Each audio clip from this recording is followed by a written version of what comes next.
સુરેન્દ્રનગર જિલ્લા પોલીસ વડા પ્રેમસુખ ડેલુના માર્ગદર્શન હેઠળ સુરેન્દ્રનગર લોકલ ક્રાઇમ બ્રાન્ચના પોલીસ ઇન્સ્પેક્ટર જે જાડેજા તથા police sub inspector J Y Pathan તથા parole furlough squad incharge police sub inspector એને રાયમા સહિત સુરેન્દ્રનગર લોકલ ક્રાઇમ બ્રાન્ચ તથા પેરોલ ફ્લો સ્ક્વોડની અલગ અલગ ટીમો બનાવી પેટ્રોલિંગમાં હોય તે સમયે મળેલ બાતમીના આધારે રાજકોટ હાઈવેના બલદાણા ગામના પાટિયા પાસે આવેલ ગેલોબ્સ હોટલ નજીક હાઈવે રોડ પરથી શંકાસ્પદ આઈસર ગાડીને રોકી તલાશી લીધી હતી, જેમાં પશુ આહારની આડમાં છુપાવેલો વિદેશી દારૂનો જંગી જથ્થો મળી આવ્યો હતો। પોલીસે ગેરકાયદેસર છુપાવેલો વિદેશી દારૂની મોટી બોટલ નંગ 7,781 કિંમત ₹87,24,400 તથા બિયરના ટીન નંગ 92 કિંમત ₹20,240 મળી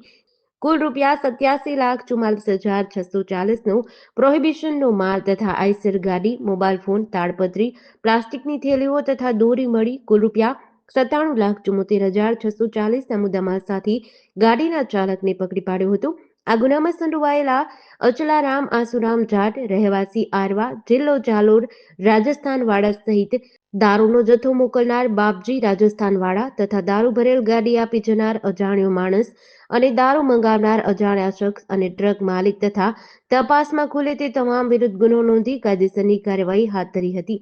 જેડીસી ન્યૂઝ સાથે દિનેશ ગામવા સાથે ઋતુલ કુમાર ધામેચા, સુરેન્દ્રનગર।